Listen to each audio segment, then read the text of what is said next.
Can you hear the graveliness? I can hear the gravel. Yeah. Yeah, it sounds like our old driveway. Doesn't it? Yeah. Just like walking around barefoot. Like, do you think that that's something that everybody who grows up with a gravel driveway is kind of like got like a superiority complex over? Probably. It's like, I used to walk barefoot on kind of sharp surfaces. Yeah. It was sort of like, was there grass next to it? Yeah, like if you're willing to walk around that one bush, I guess. Yeah, but who's going to do that? I know, Talk come about on. exhausting. Right? Jeez, come on. It's easier to just fully commit and just like, honestly, this is like the first stage of like whenever I take like an ice bath in the modern era, it's like you get in and you just have to tell yourself like that even though you're experiencing significant conditions, you're still safe.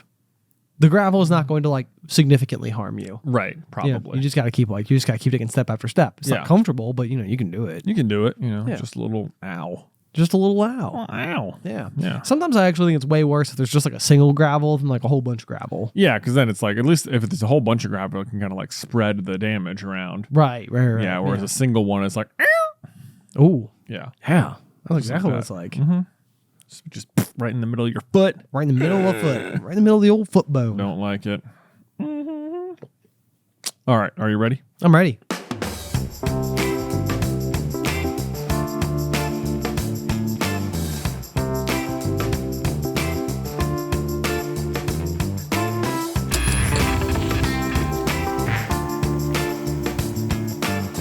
Pop of the morning, everybody, and welcome to Popcorn Culture. As always, I am your one true host, Jazzy J, joined as usual by my brother, the one true co-host, Buzzy Benjamin B. Well, good co-host in case anybody forgot or anything. Exactly. It reminds me of that episode of Scrubs where the janitor just keeps putting co in front of JD's name when him and Elliot are like have the same position. Yes. And it like totally undermines his position. Yes. Yes. I forget what they are, but whatever they are the co. Yeah, they are the co, but they only put co in front of his name. Right. Yeah. Right. Yeah. President and co-president. Yes, exactly. Yeah.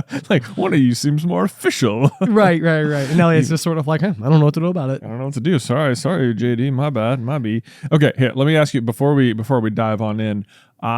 So are you familiar with the hand gesture when you're talking to someone, where you are like trying to convey that like I'm watching you, and you would point with two fingers at your eyes, and then point those two fingers at the other person? Yes. Yeah. I'm familiar with it. Are you familiar with it? Do you think you're good at it? No, I don't think so. Yeah, I don't think so. Yeah, it's honestly, I feel the same way about that as I do like air quotes. Like I feel like a lot of times I do like too many bunnies. Too many bunnies? Yeah, it's like I'll say like a 2-syllable word, but I'll do like 3 bunnies. Right. And it's like that was too many like up downs. It's sort of like if you're doing air quotes, you need to like either, you're right, it needs to be like a 2-syllable word, so you can be like, that was funny, and you can like quote them both, or you have to do like the open quotes on like the front half and then end it. Yeah. And you'd be like, well, that was a really dumb thing you just said, Oh yeah. Right, yeah. Like, I exactly. I feel like I get like the grammar is too in my brain. Right. Where I'm like, I'll like start saying like the like,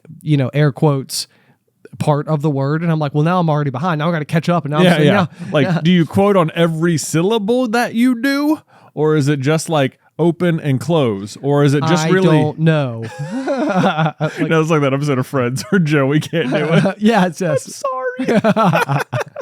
Not doing it right, Joe.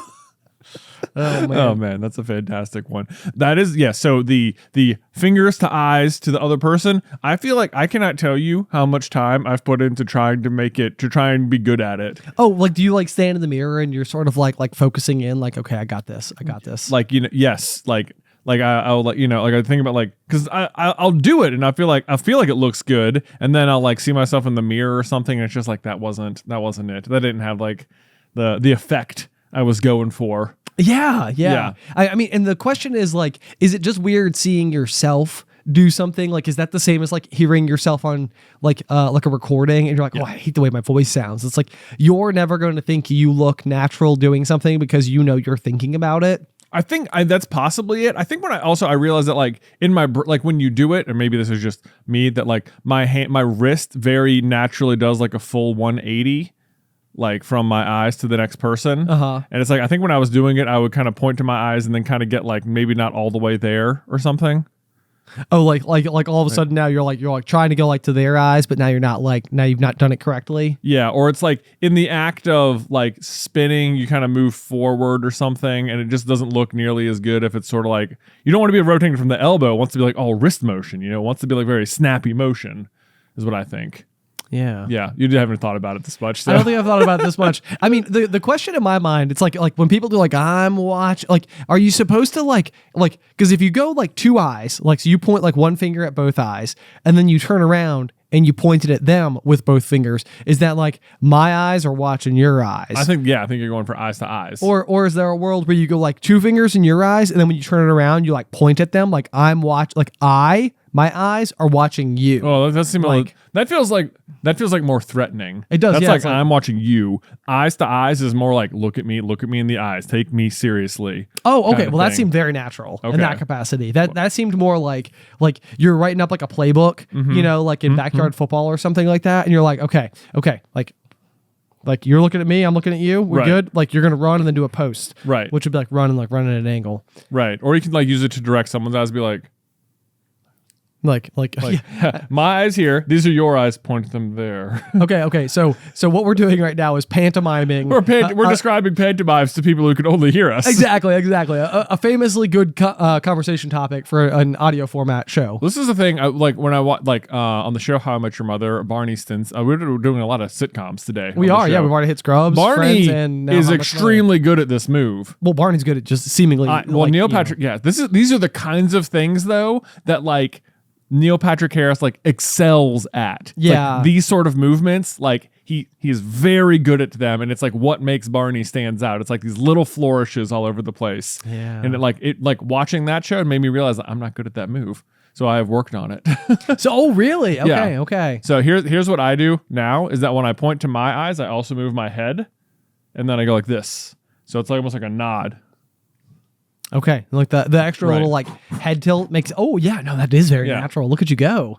I'm like, okay, like me and you, we're making eye contact. Yeah, I'm watching it. But is it I'm watching you if you're doing the two eyes to the two eyes thing? I think it the other person has to pick up on the context, or you have to convey the context with whatever the situation is. Yeah. Like, The other question is sort of like, is this one of those things that like it makes sense to do in TV shows, but it's not as highly applicable out in the real world. It's like it demonstrates without saying the words what the actor is like attempting to tell you, the audience. Oh, like it's better at communicate. Like it's really more beneficial to the audience than it is to the characters. Precisely. Because it's not really that subtle, Like almost every single time I've ever done the I'm watching you thing, it's almost always been like in jest. Like I've just been like kidding. Like, like somebody will like say something here at the office and I'm like, I'm watching you. I would say that, I'm rarely doing it as like a serious sort of thing. Like I'm usually trying to elicit a laugh with the gesture, but more like not necessarily in like maybe a sarcastic way, but just sort of like I don't know. Yeah. Like it is meant to be like, wasn't this sort of like an over the top flourish I just did? Yeah, right. Yeah, No, I know what you but mean. it doesn't feel over the top. But there are those because moments, it looks so practiced. Right. Yeah, I got you. Yeah. There are those moments though in conversations like where somebody will say something and you and another person in the conversation have had a conversation about the thing that the person just said, and then you'll like have this like eye glance at one another where you're sort of like, hey, they just did the thing. Yeah. It's kind of like hey, did you hear that? Like they did the thing that we talked about them doing. I know. It's like, why I don't like hanging out with that person? Because they always bring this up, and then when you're hanging out with that person, they're like, what's up, and you're like. He's like the thing's happening every right time. now. Yeah, I told you. Look, I brought it up again. Silent communication from across the room. Yeah, but I mean, those moments of eye contact are sort of like a full conversation, like in one go, where it's sort of like, we just touched eyes, like we kind of we know what's going on. Yeah, we're all on the same page. Yeah, but anyway, that was all. Because sometimes I'll do that when we're doing the thumbnails. I'll try and do the eyes thing. As like maybe that'll be funny for the thumbnail. Oh, I got you. Yeah, but so I was thinking about it as I was doing them today. Okay, well, so here's what I gotta tell you is that back in college, I remember one like weird thing I would always do whenever I would go to like the bathroom at a party is there's always like the mirror over like top of the sink and everything, and I feel like oftentimes at the party I would go in and I would like stare back at myself, and it would almost be like I would like try to become the mirror me looking back at the other me. Oh, that's interesting. Yeah, like I feel like I always have like intense staring contests with myself in the mirror, but it was like almost always in this like one very specific set of circumstances Nuances, which was like, maybe a couple of like libations had taken place and whatnot. And, you're almost like stepping away from the party for a moment and you're like, okay, ground yourself, like you see you're watching you, you're aware of what you're doing. And it's like, okay, yeah, we're good. Okay, so it's like a way to like sober yourself a little. Maybe a little bit, yeah. Like I almost wonder if that's exactly what was happening. It's sort of like you still have to look at you, be aware of what you are doing. Right. Yeah. Right. Like look at yourself, dude. I don't think these thoughts ever went through my head. That was the problem right there. See how it wasn't going the full way? Right. Yeah. You got to really... Okay, so I had one the other day too. So me and Alice watch probably more like Love Island or like whatever, those types of dating reality type shows and stuff. Yeah. And oftentimes like somebody new will come to the villa and they'll do like their like little intro reel, like where they've gone into like a studio and they've got like neon lights and balloons or like a ball pit for them to play in. They're like sitting on a stool and like as they're sort of like introducing themselves, like the producer is clearly asked like, are you kind of like a flirt, and he'll be like, yeah, I gotta say I'm like a little bit of a flirt. And like as they're like saying it, they'll like always cut to them sort of like doing these like little dance moves, and oftentimes like they'll take their hands and they'll sort of do this like hair swishback thing, like, and so the other day I was standing in front of my mirror and I was like, I wonder how they do that. Like, how do they know how to do, like, because most of the time their hair is like freshly cut, like they're not actually like brushing anything back, they're just doing this motion that's sort of like boo boo, you know what I'm saying? Yeah, like you could picture it. Yeah. And it's like when I went to do that I was like, wow, I just only looked dumb. Right. Don't like, adjust my hair in public. I know, Never mind. It's like at no point in time could I do that. You and somebody would be you like, haven't ironed out this gesture yet, is what I'm hearing. No, clearly not. Yeah. Clearly not. Yeah. I don't think it's, maybe I'm just not coordinated enough for it. Yeah. Or maybe you like just gotta like really own it. Maybe this is like dancing. It's like, the more that you're just sort of like, yeah, no, I'm 100% this person right now. Yeah. It's like, well, then it's gonna work. Yeah, I guess so. That's probably it. I think I've tried to do forever that I apparently have within me, but cannot do is like on command is like raise one eyebrow. Oh yeah. Oh, it's one of my greatest weaknesses, I think. I can't do it. Like, yeah, so like if you're like interviewing for a new job and they're like, what's your greatest weakness? You're like, I can't raise one eyebrow. I can't raise one eyebrow. That's I'm really, sorry. Like, I know you're gonna need that from me at some point in time. I know. It's really embarrassing. And like I will stare in the mirror and I'll try and focus so hard on making that like one eyebrow move, and it's like I can't do it. And I'll feel like I'm doing it, and then it's like both eyebrows are just moving. And I'm like, what am I doing? But then the other day at the office, like Ethan's like, you have one eyebrow up, and I was like, what? And he's like, remember that face? And I was like, I don't even feel anything. It's like I can't get the gist of it. The funniest thing is that you always do it when you're like, so we've been doing all of our water chugs here in office in preparation for the beer mile at GoFest, and every single time you go to chug, you always have this like very like focused look on your face. Yeah, and one eyebrow does go up. Man, I know. No, like so let me just try and get in that zone and let's see if it happens. Right, just. Did it happen? Not really. Not really. Yeah, I don't know. Yeah. That's another one. It's a huge, it's a missing part of my repertoire. I know. I feel like I can't convey so many like funny expressions. Dude, missing parts of my repertoire, I would say also would include the ability to juggle. Is something that I'm like, sometimes like I will actively be sitting there and I'm like, why can't I juggle? Like, Ben, there was free time at some point. Why did you not learn to juggle? I'm sure you're about one afternoon's hard work away from being able to juggle. I know. I mean, that's the thing. Like, it's like it doesn't feel like a huge barrier, like in order to like accomplish. Yeah. But juggling is one of them, and then the darn Rubik's Cube. Oh, the Rubik's Cube. Is the other. Like that was. I remember at the beginning of the pandemic, I was sort of like, I ordered one like everybody else on the internet and was like, okay, I'm gonna learn a new skill. Like here we go.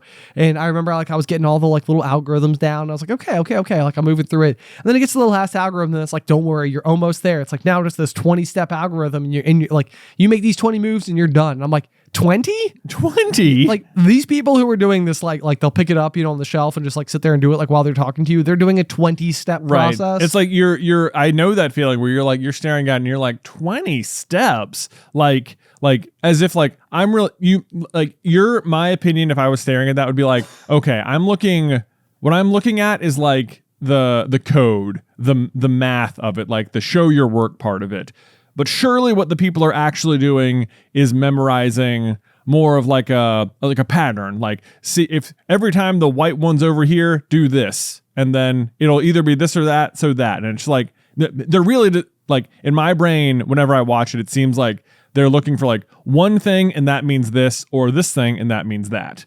You know, I think that could be correct. That could be correct, I guess, but it's not like okay, orange in the corner, okay, 20 moves. Got it. Done. You know? Yeah. Done. Yeah. Yeah. It feels like a 1 to 2 step process rather than like a 20 step process. Just like 1 to 2 steps that you repeat over and over and over. And maybe that is what it is. I don't know. No. Yeah. Yeah. But I mean, these are like the little they're like the party tricks that I feel like I'm supposed to know. So like in like the early days of like elementary school, I feel like we could always do like the elephant with our hands. Yeah. Sure. Yeah. You know, like that was always like a big one where you kind of like take your pinky, you drag it over your middle finger, and then you use your ring finger and your pointer to like hold it in place. And it makes like a little elephant. Like an elephant. And I remember people used to always be like, wow, that's so amazing. Mind blowing to other first graders. Yes. Yeah. Yes, exactly. They and it was so fun too, because then people would always look at their hand and they'd be like, how do I do that? I know, yeah. Like, and it was like, it's like, I got it, no big deal. Turn over, and cannon, boom. And then somebody, cannon. Yeah. And then somebody else would be like, what are you guys doing? And like, well, Ben can make an elephant with his fingers. And they're like, wait, let me try. And then it was like, before you knew it, you're like, wow, look at this. This is so cool. I know, yeah. This is what being a Letterman jacket wearing jock feels like. Right? Yes. Yeah. Or I don't know that I'm supposed to do it, so I won't do it. But like, I could also do the thing where you could like write blood with your fingers, where you sort of like you put them in such a way that like it spells the word like blood. Right. That was another one people used to always think was kind of like, of course, kind of cool. Yeah. And then what else? Oh, and then I could do like the droplet noise. Oh yeah, from like Ferris Bueller. Yep. Like yeah, ready. Oh, that was terrible. Wow. There you go. Very good. Does it sound good? It sounds good. Sounds like water is dripping in the back room. You know. Yeah. Exactly. Yeah. Yep. See if I can do that one. Okay. Oh, that's good too. Yeah. Yeah. You're a much drippier sink than me. It's a runny faucet, you know? Yeah. I could never sleep in that room. Oh, man. I know. I'm trying to think of I used to, like in my backpack, I would have like it was like a bag of tricks or something. Yes. Yeah, you know. Apparently me and you had the same. This is like, oh yeah, this is like a way to like wow people on the go. Right. Do you want to be mildly entertained? I know. I know. Let's see. I'm trying to think of things I can do. I can spin a ball on one finger, which I feel like is a really lost art anymore. I completely agree. That is another one that you can do that I think is missing from the bag of tricks. Yeah. I can whistle and hum at the same time. Oh, okay. Which makes kind of an interesting noise. Let's see if I can do it. Yeah. It's pretty good. It sounds very like alien-y. Very solid. Very solid. I can very confidently spin a coin with one hand, just like flip it out of my hand. That's a good one. That's a good one. That's a really good one. I can cut a deck of cards with one hand. Yes, like the fingers where you kind of make like scissors with your fingers and like fold like one half over the bottom half. Right, yeah. That one's helpful because we have weirdly big hands. Yeah, we have big hands. People are like, why do you do that? It's no big deal, really. Yeah. Actually, just even that was another one where people oftentimes I'll be doing the elephant trick with my fingers, as you often do. And then people would be like, wow, you have really big hands. And I'm like, yeah. And you'd hold them up and then be like, wow, you have really big hands. Oh, yeah. And it's like, yeah. I had there was a brief spell in 8th grade where thumb wars were really in vogue. Oh, how could they not be? How could they not be? And let me tell you, Ben, I was sort of like known as the thumb war king of 8th grade. Oh, people didn't want to for mess that with week. Yeah. I mean, don't want to brag, giant thumb, whatever. Yeah, right, yeah. Big thumbs. That was a fun week. Yeah. Oh man, I'm trying to think. What are some other stupid things? Oh, okay. Okay. I don't know if I describe this, if you know what I'm talking about. If you're holding a ball, right, in your hand and you drop it and extend your arm out at the same time and it bounces off the inside of your elbow. Oh my gosh. It feels like so obvious that you just like using your arm to like bounce it back into place to where the ball was. Yep. But I've watched people try to do it and they'll like drop it and like straight up swing their arm. Yes. Like, what are you doing? What are you seeing me do? Right, right. Yes. Yeah. Yeah. Oh, that's a good one. That's a good one. Yep. I know exactly what you're talking about. Or I'm sure you can do the quarter thing where you put like a stack of quarters like on your elbow and then just just like shoot forward. You can like grab it out of the air. These are my party tricks. I know. Yeah, so it's like if you're willing to just come hang, like this is what it's like. This is what I will do to attempt to impress you.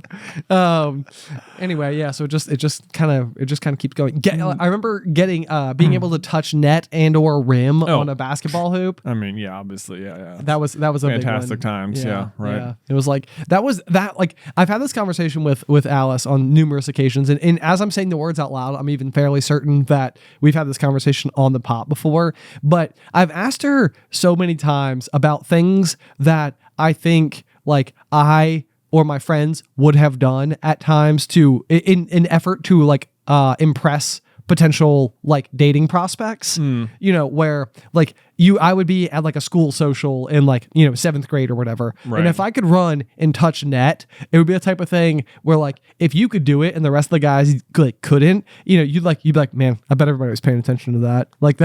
This is all everybody's gonna be talking about. And Alice is like, I can guarantee no one cared. No one cared. And it's funny because I think that like so often it's the case, like where like you like, so I mean, this is the part I feel like I know I've said before, but like the people with like the really big like lifted trucks and stuff like that. Yeah. Or like a really loud motorcycle. Yes.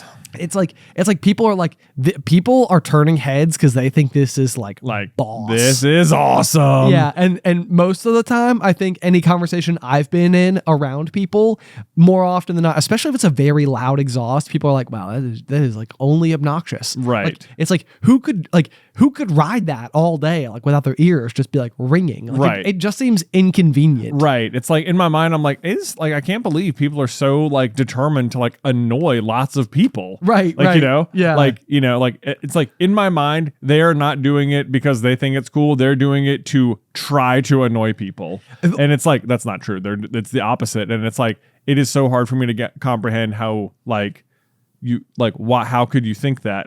Well, and that's really interesting as well, because I was reading the other day. So Addie has gotten really into Nightmare Before Christmas. Right. Which Your favorite movie. Which, yes, has historically scared the pants off of me. Right. To the point where I'm fairly certain I left one of like my first ever sleepovers as a child because we watched Nightmare Before Christmas, and I was like so petrified. Yeah. It was like, I don't think I can like make it. I'm going to see especially the doctor guy, like the surgeon. I'm afraid he's gonna like come out of the closet or out from underneath the bed. He's a creepy dude.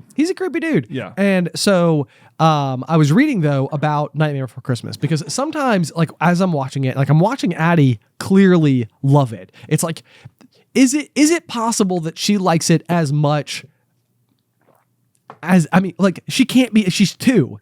She can't be doing it just out of like to be like counterculture or something. She must actually be she just enjoying likes it. Yeah. So I'm like Googling. I'm like, what do people like about Nightmare Before Christmas? Right. And it took me down a really interesting path of like the feedback that I got. And there was one line in particular that like stuck with me to the point where I was like, man, that's so good. And the phrase is, we don't see the world as it is, we see the world as we are. And so it's like nobody is successfully seeing the world exactly as it truly is. Okay. You're always seeing it through the lens and bias of your own set of like opinions, values, personal experiences, like ups, downs, all around. Right. And so it's like when you see situations like the person who has like the really loud, you know, exhaust or whatever, it's like, you know, your like reaction to it might be like, why would you like optionally choose to just like annoy as many people as humanly possible? Right. And so it's almost like, because it annoys you, you're like, they must be aware that it's annoying everyone. Right. And They it's must like, be doing it on purpose. Right. Like this annoy. This is somebody who has like an antagonistic view and is like sowing destruction on the ear holes of the people of the streets. Exactly. Yeah. Yeah. But clearly they can't possibly think that. Yeah. Yeah. That'd be that. Yeah. You're right. That's definitely not what they think. Right. Yeah. Yes. Yeah. But so they see the world as they are. I know. It's like, but I'm so curious. Like, are there people who like they hear that like loud exhaust and they're like, whoa, I got to go see what car that is? I think that must happen. It must happen. It must happen. Like there's almost because I think that this can also be the case. So like we're taking it from something that feels very like shallow or unapproachable. But like I think you could go to the complete other end of the spectrum and take like super fancy like art films that are specifically designed to like win at like Cannes or whatever, right, you know, yeah. like Sundance. And yeah, oftentimes if I sit down and watch one of those movies, it'll be the same situation where I'm like, is this entertaining someone? Like, right. Who is this entertaining? Mm-hmm. Like, is it supposed to be fun? I don't even think it makes sense. Right. Like, you know, and probably what's actually happening is just like, clear over my head. You know, like I'm happy to say that. I'm not here to like dog on, you know, artists creating good art or anything like that. However, it's like it's for a particular kind of audience that knows how to appreciate what they're seeing. At least I must allow myself to believe that that's what's happening. Right. But like on some level, like I think as far apart as those two things can be from one another, it almost feels like they're wrapped in the same packaging, which is that like the people who can appreciate what it is they've done do, but it's not for everybody. Right. You know, and one of them is very highbrow and the other one is a very loud. So getting back to Nightmare Before Christmas. Yeah, Nightmare Before Christmas goes back to that sentiment that like Jack inside of the movie is seeing the world as he is. And Jack is somebody who like the town is Halloween Town. So they all love Halloween. Yeah. That's who they are. Right. I think Jack is somebody he lives there and therefore, and he is somebody who celebrates things. Yeah. And so like he can go and see the glory of Christmas Town. Right. But everybody else doesn't get it because they're all residents of Halloween Town. Right. So like Jack can't understand how he's having such difficulty conveying the beauty that is Christmas to these people who otherwise are so ingrained in Halloween Town. Okay. So he's seeing the world as he is, and which is like it's fun to celebrate things. It's fun to celebrate things. Right. Yes. Yeah. But he can't get other people to understand it, which on some level could be the muffler or the art film, which is that like that movie is so boring and makes no sense and it is very confusing. And what did I just watch? Or, wow, this is ear-splittingly loud. Why on earth would anybody ever do this to their motorcycle? Mm-hmm. You know? Yeah. But surely the people of Motorcycle Town and the people of Film Town understand. They get it. Did they it work? Appreciate it. Did it work? Did I think I made the analogy land? You've done what Jack could not. Yes. Yeah. Woo! Woo! There we Hooray. go. Okay. That's it. Nicely done. That's it. Nicely done. And in other news, I've been watching a ton of Nightmare Before Christmas. It sounds like it. Yeah. Yeah. Yeah. Man, what have I been watching? I haven't. So actually, I can transition it. Boom. Luke has been getting into his first, I would say air quotes, podcast ever, I suppose. See, I would have said his first podcast, and I would have done air quotes around first instead of podcast, but podcast is clearly the thing you're supposed to podcast. Yeah, like right. His first podcast. Yeah. I mean, unless first is like, I don't know if it's really his first, but yeah. Oh yeah. Oh, I guess it could be like that too. Yeah. Okay. That's a good point. But anyway, I call it that. It's like, it's not like people reporting anything. It's more like an audio production of a story, I suppose, being presented in just audio form. Okay. But it's called Miles the Brave. Miles the Brave. Miles the Brave. It was actually sounded a lot like one of the characters in the book. Oh, interesting. Not book, but that's what it feels like. It feels like a chapter book almost, where in every episode, Miles is narrating, and then they'll jump into the jungle or the lost world or wherever they're at, and he'll have some minor adventure with a new monster, and then it'll be a little cliffhanger, and you'll be like, what happens next? Tune in next week or whatever. Okay. And it's like 30 chapters, 30 episodes long. He's listened to the entire thing so far, and this is kind of like he's like listening to it like in bed at night. I think he's listened to it like 4 or 5 times now. Wow. Okay. I know. But it's really interesting because until now, he's either watched something on TV or looked at the pages of a book. So it's very interesting watching him take in a story using nothing but the audio, because there's no pictures to go by. When you're reading a novel, as an adult, it's kind of, there's no pictures or anything. So it's all in your imagination, but he can't quite do that yet. Right. So this is it's sort of the same thing, except there's no pictures to go by. So it's curious, how much he's able to retain from it and how much he can tell you about the story based on just the listening. Interesting. With no visual cues or anything. No, that is fascinating. And it feels like it would be such a great medium for kids because it would promote such huge amounts of of imagination. Yeah. Like you don't get like anything to illustrate it for you, which I mean is probably why it's great for kids to read as well. Yeah. Just, books. But sometimes I think getting young children at that age to just go through and open up a book that has words and words and words and no images at all is probably a tougher sell. Takes some time to get there for sure. So has he been able to describe to you any of the characters, like in terms of like what he's imagined them to like look like? Let's see. I don't know if he's like described the characters themselves to me, but like they leave them like some of like the human characters are like ambiguous, like Miles and the girl he meets, Petra. I haven't heard them described physically. Okay. They're just sort of like blank canvases, like fill in the blank person, and then one of the characters is like a big lion, and Aslan. Not Aslan, yeah.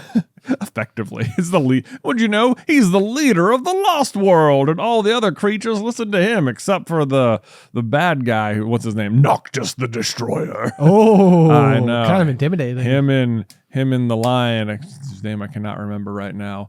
They got beef. Okay. They got beef. Okay. Not good, Noctis. Have you listened to the whole podcast, though? I haven't listened to the entire thing. No, I've listened to like probably the first like 10 episodes, and then whatever episode Luke is on at bedtime. Okay. So bits and pieces here and there, but I mean, it is like a well done thing. Like it's like professionally made, and there's like voice actors and lots of sound production and stuff like that. So it's pretty good. It's enjoyable enough. But this is also like one of those where like Beth she learned about it from like one of Luke's friends' moms, and they're like, oh yeah, he likes Miles the Brave, and we're like, okay, well, give it a shot one day. And Beth turns it on, and they're all just kind of listening to it in the car or whatever. And like we got we're listening to it in the car. I got like several chapters into it, and then we were meeting you at a brewery a few days later. Okay. And I was like, oh, there's another podcast made by like the same company, and she like fired it up. And they're like in chapter 1, they're like, oh, we need to go harvest like solar diamonds or something. And I was like, solar diamonds? They use the same MacGuffin as Miles the Brave? And Beth is like, how do you know that? I'm just like, what do you mean? We listened to like 5 episodes of the car the other day, and she's like, I was not paying attention at all. And I'm like, I don't know how you could have not been paying attention. You weren't like on your phone or anything, like what were you doing with your brain? What were you doing? Like, how could you not know there were solar diamonds? And then turns out there's like actual crossover between the podcasts and stuff. So oh wow, I was like, wow, see, called it because of the solar diamonds. Duh. It's one of those things like she can't understand. She's like, you can't not pay attention to stuff, and I'm like, I don't know how you can't be, but it is I do think it's a more unique characteristic to you than it is to Beth. Yeah, for sure. Which is not a bad thing. Mm-hmm. It's gonna be so endlessly curious to see what it'll be like if your kids end up being the same. Yeah. Like, they're like super deep divers. Yeah. They just like retain all the details about everything. Right. Yeah. Yeah. I don't know. We'll see. This is where I always feel like there is a we have a conversation very early on at Super Carlin Brothers, like where we like constantly like wonder like are we even like really like experts on these topics, like or do we have any business like writing theories or speculating or weighing in or giving our thoughts or whatever. And in a lot of ways I it's like I sit there and like know that you and I have had that conversation. Yeah. And I'm like I know that like I've probably got my own imposter syndrome coming from here, there, everywhere and stuff like that. But sometimes I'm like Jay knows these things so in depth. Like I am like a moon orbiting your fandom knowledge planet.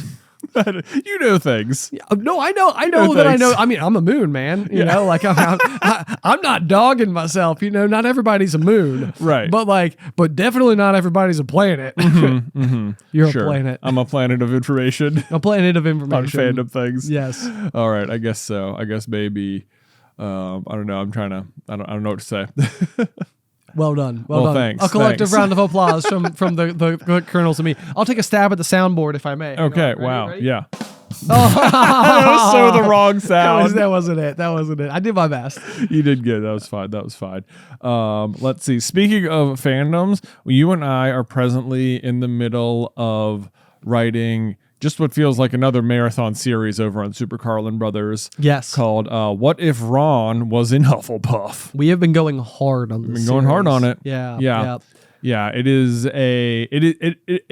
quickly reminding me of the Harry and Slytherin series, which is no surprise given the similar, concept for it. Right. Yeah. Yes. Yeah. It's like it's exactly the kind of situation where we like. I feel like when we first started talking about it, the big discovery that we had came from a Through the Gryffindor listener. Yeah. It's like, man, how many if anybody's just like stepping in and listening to this episode for the first time, they're like, how many projects do these guys have? Too many. Is the Too answer. many.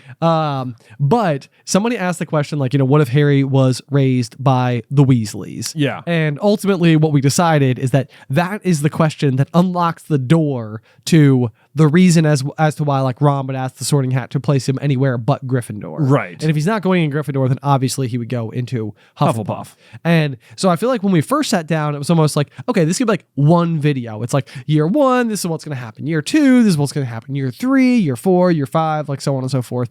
And then it was sort of like, okay, let's flesh out like year 1 a little bit. Then it was like, before we knew it, we're like, okay, we're like 10 pages in, and okay, we're not going to be able to finish this today. Like, 'cause we're still in year 1, right? And this is already going to be like a 25-minute video. Yeah. Like sometimes you'll get through it and it'll be like, yeah, year 1 wouldn't really change, or sometimes the what if will like the change itself will be like in the middle of book 5, and it's like, okay, so we really have to get from here to the end. Yes, but this was like it starts immediately at the beginning of the story, and it will have ripple effects that go all the way. So like, how far down the rabbit hole do you want to go? It's like, and that's how it would affect Ron's first year. All right, thanks for watching.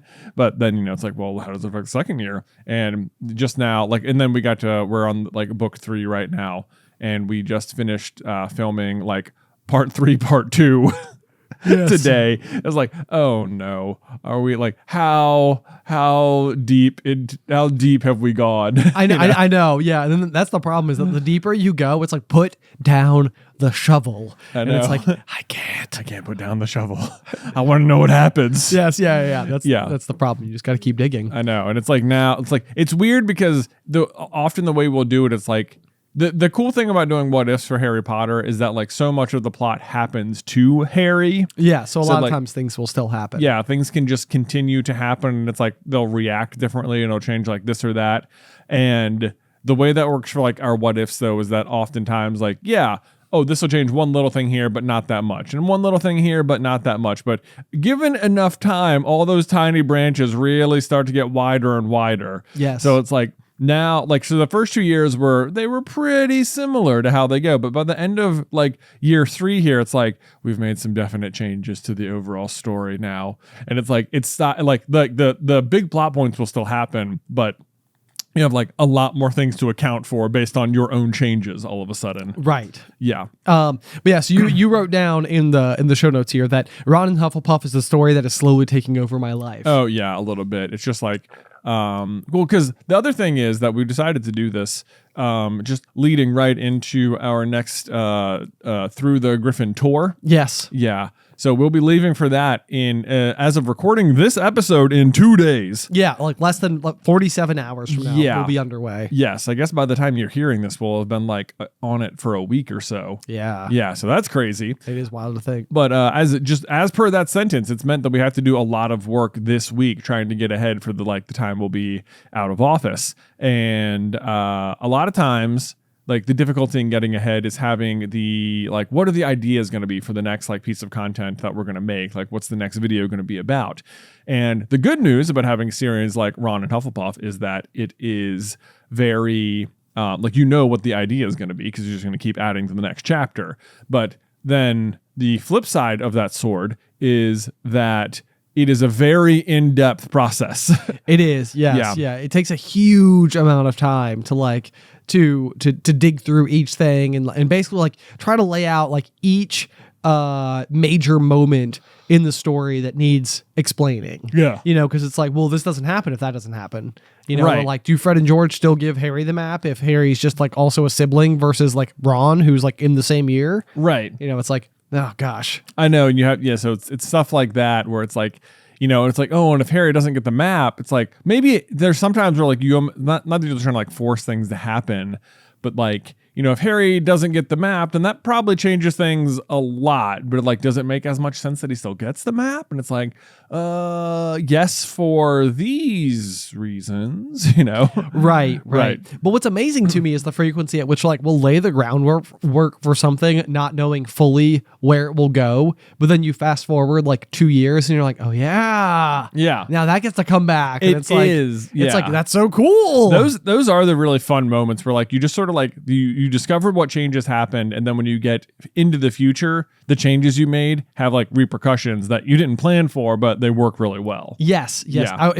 That is the number one thing that I'm always curious about, because we are not like long form writers by trade at all. Like we've never written like a novel ourselves or anything. And so I'm always very, very, very curious, like if this is happening for other authors as they are writing things, where it's like, you know what? I didn't even plan for this to happen, but now I kind of love it. Kind of like it. Yeah. Like you get to like know the characters a little bit more as they go, where it's like, I guess it would just make more sense for them to do this. Like I thought it was going to go that way, but no. And then it's like, oh, now this, Yes. Yeah, exactly. Yeah. So yeah, you're right. I'm curious. Like, do people like when people are like outlining like novels or whatever, do they pretty much have a pretty good gist of how it's all going to go? Or is it like, I know I want this character to be the main thing, this to be the problem, and this to be the resolution? Go. Yeah, fill in the gaps. Fill in the gaps. Yeah. I bet everybody has a completely different approach. Yeah, I bet you're right. Yeah. So I don't know. But it is interesting, and it's like one of those that like, because we've had like, we've been like so crunch time on everything else, it's like I've then, going to like a coffee shop in the morning to like try and like get extra writing in on it, and then I'll just like which I've discovered is like it has been a really productive, at least this first week of doing it, where it's just like I'm at like a place that isn't work, where the only reason I'm there is to do the writing, which is like, you think, wasn't that what you do at work? And it's like, I have a lot of things to do at work, Yeah, that's the funny thing too. It's like sometimes I think that's where like changing up your work environment can be so beneficial, because it's like it's almost like if you go through and like redecorate your home and you're like, oh my gosh, like I fell in love with my home all over again or whatever. Like, it's like you've changed the environment a little bit, and then you slowly acclimate to it and get used to it being the same again. Yeah. But like whenever we've moved offices, I'm always like, dude, I just like this new space that we're in is like such a new creative space. Like, it's like, it's clearly like, it's really opening up like all the brain waves, and like I'm thinking so much clearer. I'm getting like a lot more done. And then like as time goes on, it's like you sort of like, again, you get used to the new space, and it's like, well, like now I don't really feel like that's happening anymore. Why does it not feel like the same creative space? And it's like, in the beginning it was new. Right. And I think that newness can be so beneficial. Indeed. Yeah. So, well, that's interesting. You've actually not told me that you were going anywhere. Oh, well, yeah. I guess just as of my therapy last week, it's sort of one of these things where it's like, this has often been the outcome, but it felt like it became the outcome in like several different conversations I had all at once.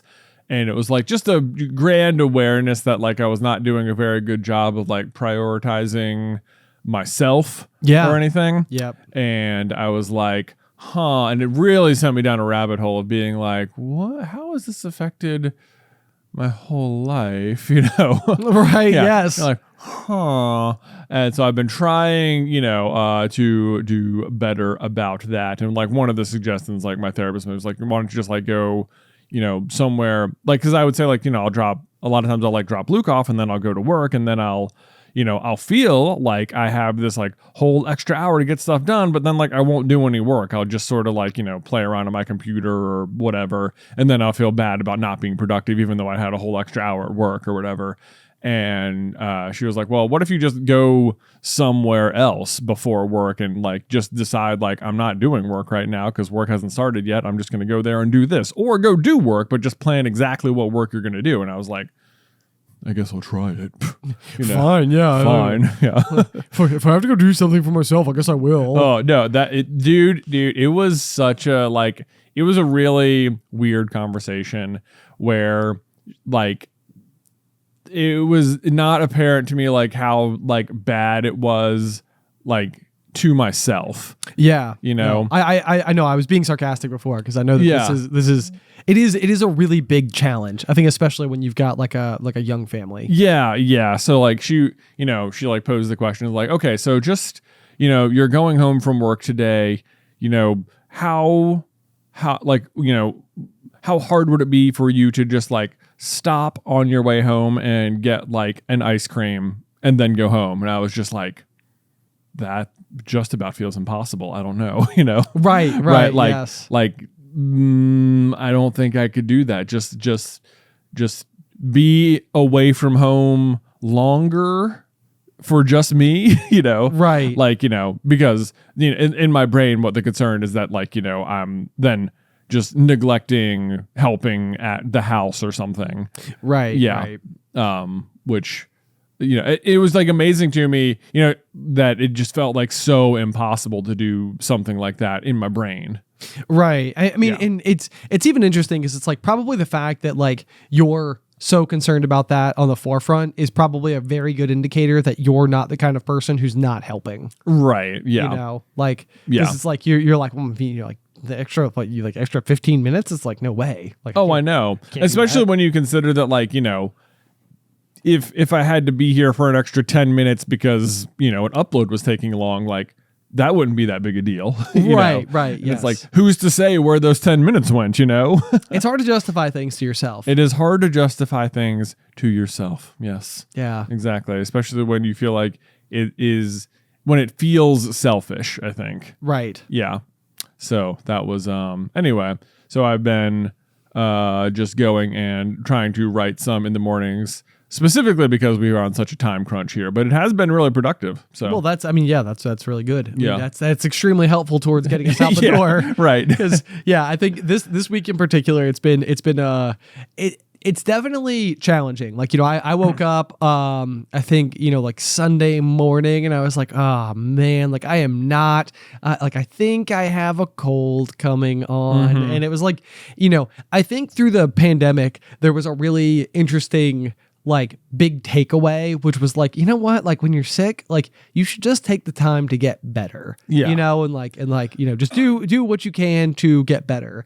And it was, I think that like I've been dealing with this like big stress all week because it was just like, I am not feeling 100% and every day we're going to have to do twice the amount of work we do in a normal day. Yeah. And then at the end of this incredibly busy week where I'm also not feeling well, we are going to be ready to be on the road for 11 days on the other side of the country. Right. And it's like, oh, goodness gracious. Right. Like, when am I going to feel better? Yeah. I know. Yeah. So like a lot of times, like, even if I'm like feeling a little bit like rough, like in the middle of the week, it's like, okay, like, just a couple more days and like it'll be the weekend and I can like, find some time to like decompress or whatever in there. And like right now I'm like, it might be like 3 weeks from now before like, the next time I have a lull is. Right. And it's like, oh boy. Yeah. Yeah. Here we go. Yeah. So I know this, the tour, which we said earlier, we're leaving for in 2 days time. I was looking at the calendar today and I was like thinking ahead, or I was thinking back and I was like, I think this might be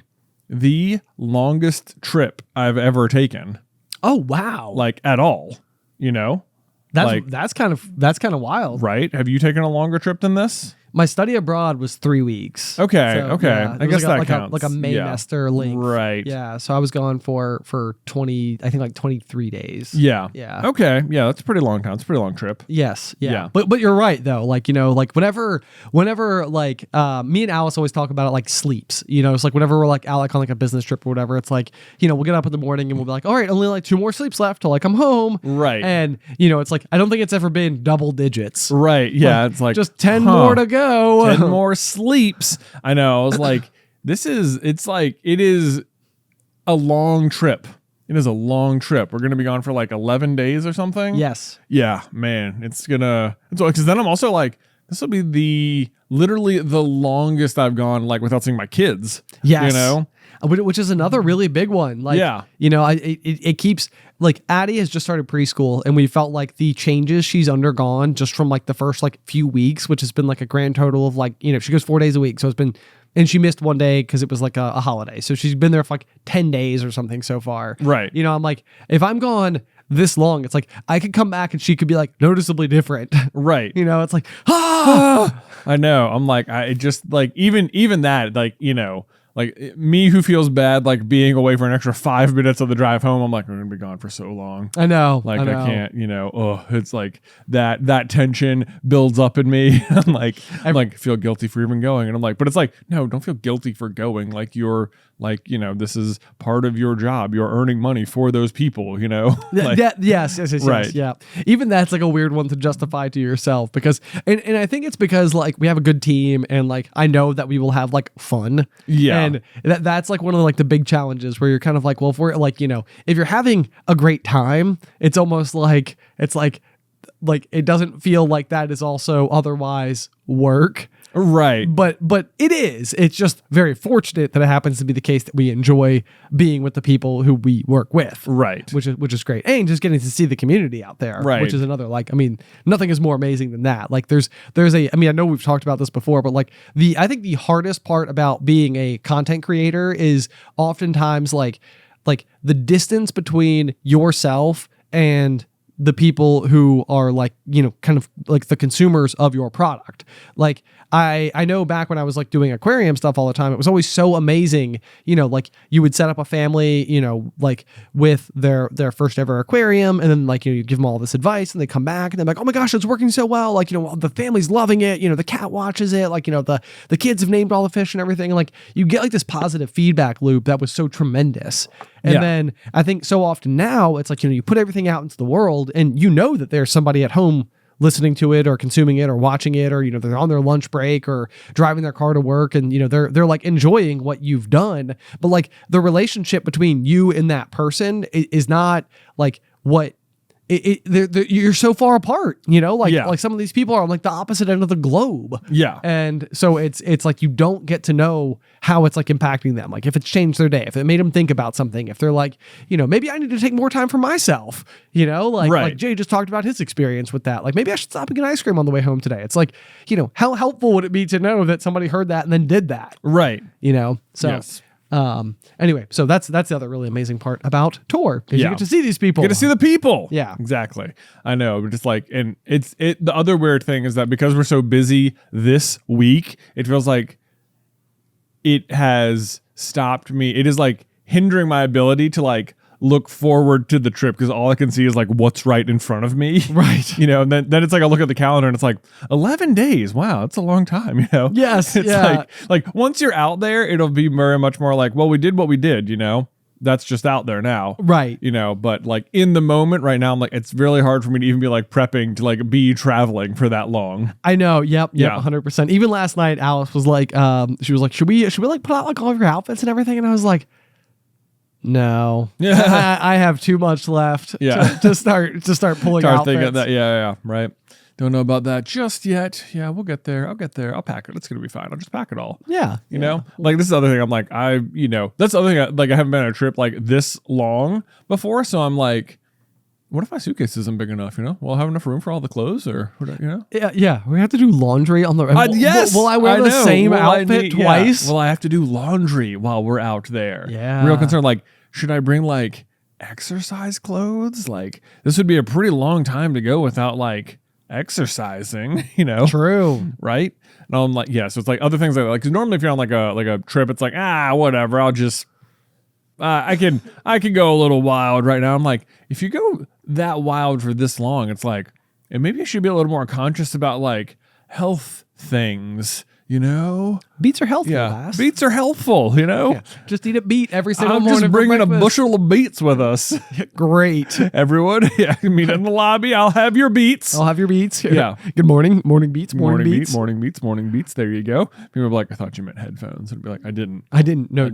Not one bit. Not one bit. We got to stay healthy on the road, people. We're busy. We're rich and iron. Rich and iron. Exactly. Yeah. Exactly. Yeah. No doubt. Oh man. Anyway, yep. So that'll be that. Well, speaking of being healthy, I've gotten this week. You said you were not feeling good this week, but earlier this week I got both COVID and flu shots. Well, way to go! I know. I thought you were gonna say I got COVID. I was like, Jay, no. Oh, please no. No, I mean obviously I'm trying to avoid specifically that. Yes, indeed. Yeah. How's that going for you? I think good. Like the welts like on my arms where I got the shots are like weirdly big. Oh boy. I know, which I'm like, is this how it was last time? I don't know. But like, I wouldn't say I've felt like symptomatic or anything. Okay. But then like, I know like you've sort of been feeling under the weather. So sometimes like, I'm like, oh no, I have like a small tickle. Like, am I getting sick? And I'm like, it's probably just the vaccines. Probably. Like, it's probably that more than anything. So like, sometimes I'll be like, am I feeling a little hot right now? And it's like, it's probably from that. Yeah, that's probably what it is. That's probably it. Yeah. So I know it's like that's another one where it's like, why didn't I do this sooner? Why did I do it this week? Why would I choose a week where getting two things that might make you feel like mildly bad for a day or two? Like this was poor planning, because now I feel possibly mildly bad because of like during busy time. We're so good at stuff. We're so good at stuff. I know. Yeah. It's like, you think we've got it all together? No way. No way. Yeah. or that I'm like, you're probably just placeboing yourself into it. You're not upset at all. You're not sick at all. You're just tired and worn out. And now you think maybe you could be sick. So you're starting to feel sick. Stop it. And I'm like, I don't even know what to think. I don't even know what to think. Sounds like you got yourself a classic anxiety spiral. Oh yeah. No doubt about that. However, on that note, I will say that like to the effect of like self-care and whatnot, because obviously I talked about all that with Beth and stuff. Oh yeah, of course. And so she very graciously like booked a massage for me this past weekend. Was it your first ever massage? It was not my first ever massage. Okay. I've gotten them before. Like I remember once upon a time, or like on our honeymoon, we got them. Okay. Like, you know, I think I hurt my shoulder once upon a time doing like climbing stuff at the gym, and I was going to like the chiropractor for a while, and part of their like whole program was massage. Okay. So there was some of that stuff, but it was certainly like maybe the first time like I have like gone to a like spa place where they do massages. Okay. For non like physical therapy related things. Just for relaxation. Just for relaxation, yeah. So that was very nice. And, you know, they're like, oh, are there any spots you want to work on or whatever? And I was like, you know, I told them like, well, I've got this like, you know, area around like my glutes that has seized up on me a few times or whatever. Right. And it's like, obviously I know it's in horrible pain or something, but there's like a certain like validation where like afterwards they're like, yeah, that particular area like down here, like definitely really tight, or like definitely like a little more work or whatever. And it's like, yeah, okay, cool, good. There's like literally physically, you know, like noticeably something different. Yes, a skew, exactly. And it's like, it's not just in my head, you know. There is something wildly gratifying. You're totally right. Like when you're getting a massage and they're like, wow, you got some knots, and you're like, I do. You know what? It's like, I've been stressed. But like, it's like you can know that you were stressed, but the knots are more proof to you that you were stressed. Yes. Than like a third party acknowledging your knots is more validating than the knowledge that you lived through the stress. Because like, I don't know about you, but for me, it's often like, you know, like, oh, just toughen up, you know? Yes. Yeah. No, I know. I asked this hypothetical this morning, and I think it's kind of an interesting one. But like, the question is basically like, if you wherever you're sitting or like driving your car or something, like if everything if all at once everything like froze and the wall next to you, somebody like cracked open a door in a group of like people in lab coats walked out, and they were like, congratulations, you have made it further than anybody else has ever made it, you know? And like, basically it was just like somebody acknowledging like, we have had you in this thing. This is hard. You made it further than anybody. All these other people, not even real. Not even real. What would your reaction to that news be? Relief? I mean, maybe it would also be like a certain amount of panic. Like, I don't even know what's real anymore. Well, there's that. Yeah. Yeah. Assume you can set that aside and your family's still your family somehow. Yeah. Right. Yeah. That was all. Yeah. Like, so the fact that like everything you thought you knew was a lie, like maybe try to ignore that aspect of the hypothetical. Right. And it's just basically like, yeah, no, you've been like, we've been watching. Nobody else has made it. Like, I used to watch the show called Alone. And basically the premise was you would be planted out in the wilderness by yourself. Mm-hmm. And the last person standing wins, I think, like $500,000 or something like that. But you don't know, like, you are your own camera person. They come out and do like medical checks, but you don't know what everybody else is doing. So if it's day 77 and there's like 5 people left, like at any given point in time, you could wonder like maybe they might show up and tell me I'm the last person standing. Right. But it's like, no, there's 5 people left. And it's day like 114. And then finally it's like, okay, they showed up. You're the last one standing. Nobody else is out there. They will come tell you when it's the last day, though. They will come tell you when you are the last person. Okay, all right. Yeah. I guess there could be that. I think that would be, if they remove that element from it, then it's really interesting. Because then you just keep going. Then you just keep going until you quit, and you have to quit knowing that maybe you could have gone further, but you've got to be the last one, right? I know. Yeah, that would be madness. Yes, it's that like would be it's madness. like yeah, it's it's like one day, more day. Day 176, and like everybody else has quit at like day 89. Yeah, right. And you're like you quit. And you're like, when did everybody else drop out? And they're like 100 days ago. And you're like, no, what? No, it can't be. I know, but I think I thought that was interesting because I think the thought experiment to me more than anything is just simply to acknowledge that at times life can be stressful. Yes. And it's like I'm not trying to like have some type of other like grand existential like point to this question so much as just like, it's like cut yourself some slack because life is stressful. Right. And like yeah. it would be nice if you could just like exit out of that portal hole and just go like sit in a chair and relax for a little while with like literally no expectations, obligations, long-term anything to like worry about or deal with. Right. So that's mostly like the point. Right. Yeah. Yeah. Well, so after I got the massage, then there was also a salt room session. Yeah. Have you ever done that? I have done it once before. Yeah. Yeah. I really had no idea what to expect from that. Like it was just like, yeah, book it. You get the time in the salt cave, and I was like, all right. Is this like a solo experience? Am I going to be like covered in salt? You just sit in a chair and like, if you don't know, if you're like, what on earth is a salt cave? Like at least that like a spa situation. Basically, the floor will be covered in salt and the walls will be made of salt, like salt bricks, I guess. I don't know. Yep. But then they will have like a vent that is like crushing very, very fine salt and like kind of just like blowing it into the air. And so it will like throughout the time there, you will be like lightly covered in it and like breathing it in. And I guess it's supposed to be good for like asthma and your skin and stuff like that. Yeah. Yeah. Don't know. But it was definitely just like, at the very least, it was 45 minutes in a quiet room.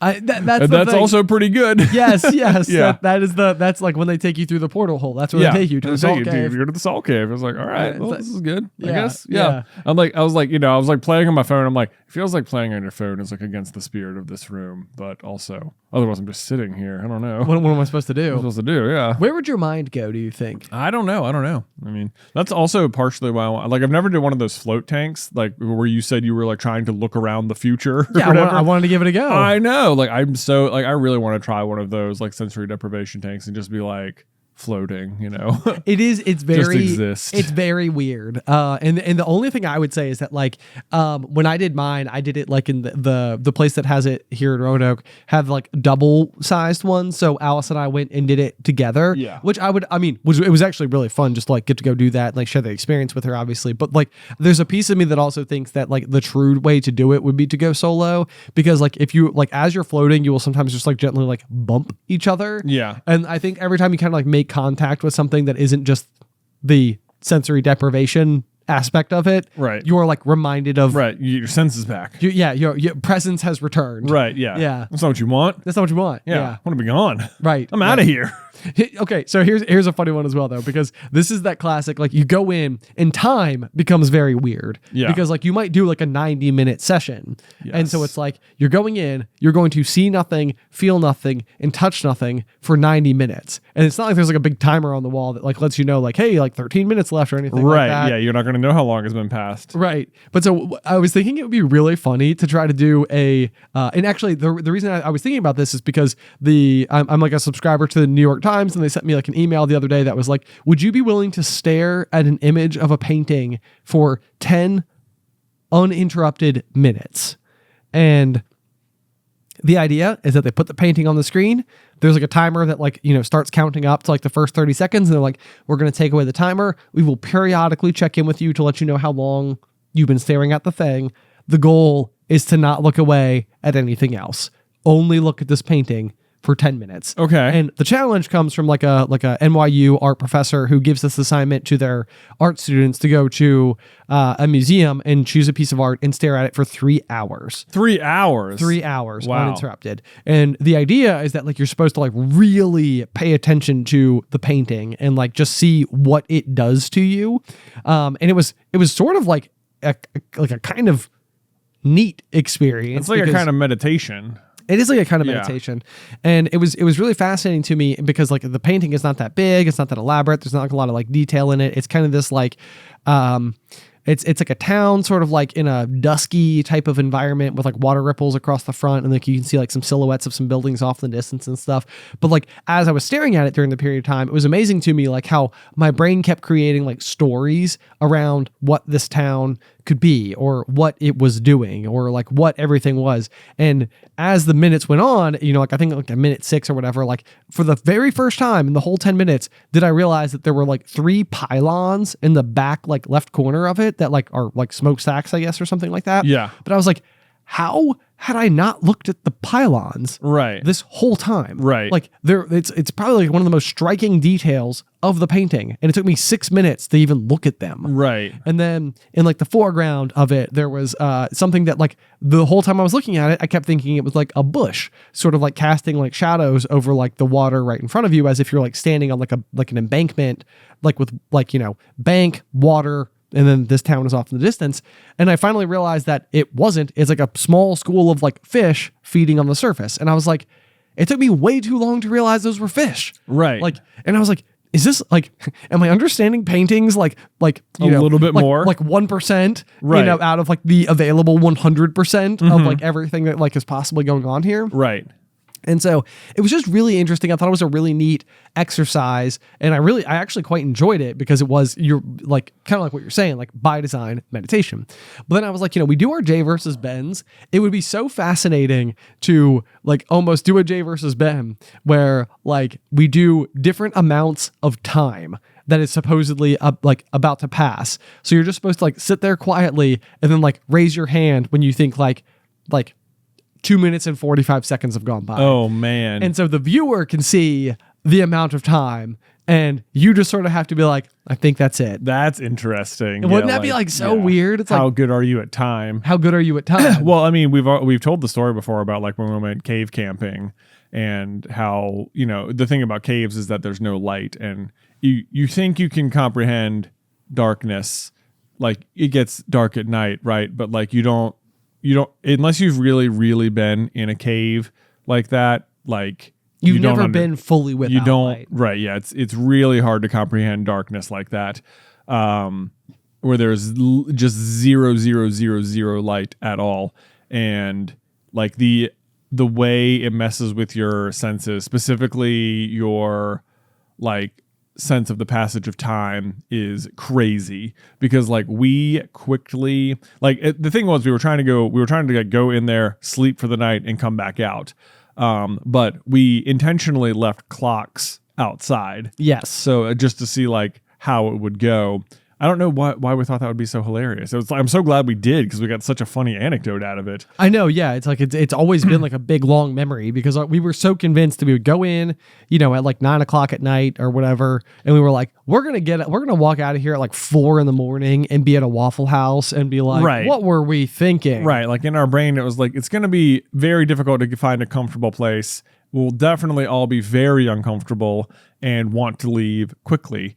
But the thing is, the moment you have fallen asleep, like, first of all, I mean, even before then, even if you just stayed awake the entire time, you'd have a very bad idea of how much time had passed. But if you fall asleep, forget it. You're done. You are cooked, man. You have no idea how much time has passed. Yes. Yeah.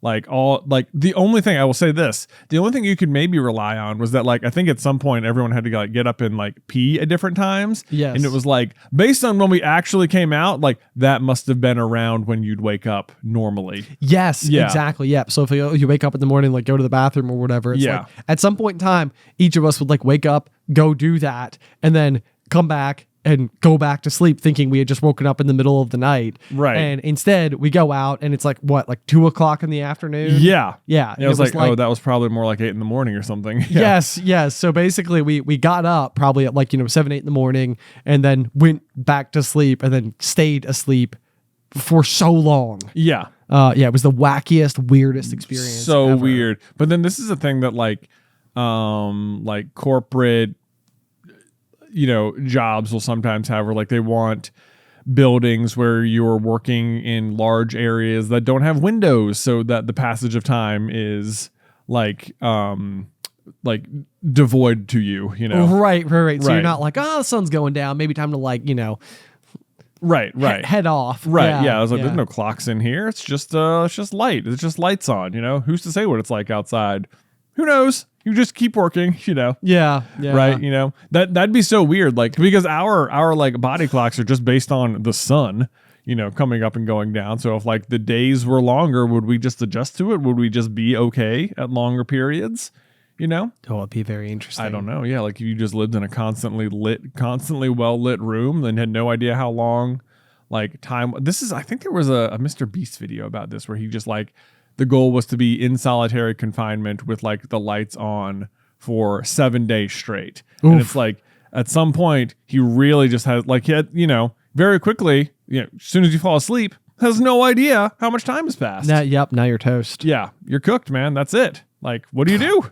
How you at some point you're like, has it been like 2 days? Has it been, it'd be very easy to not know if it had been like 4 days versus like 6 days, you just wouldn't know. You'd be like, it's gotta be almost 7, right? It's gotta be, but you don't know.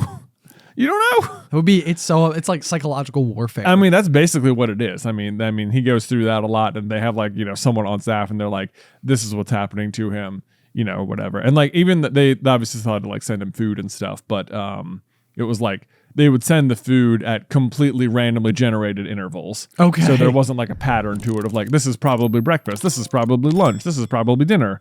So it would come, and then he wouldn't even know if it had been sent. He could just check this little box and see whether or not it had been sent. Oh my gosh. I know. So yeah, it was a real, it's like such a crazy, that's a very interesting experiment, I thought. That is It is. It's just, I don't know.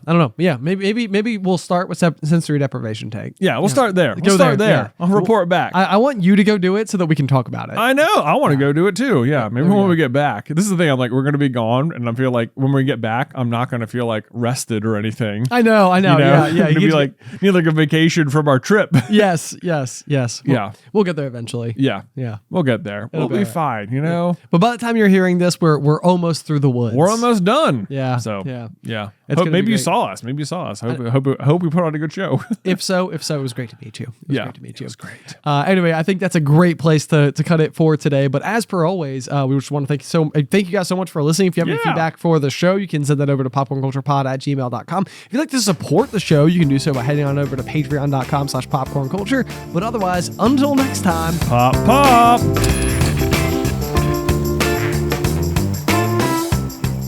Today's episode was edited by Isybelle Christley. Vaishon Brandon does our art. Catherine Stein is our production manager, and the show is hosted by me and Jonathan Carlin.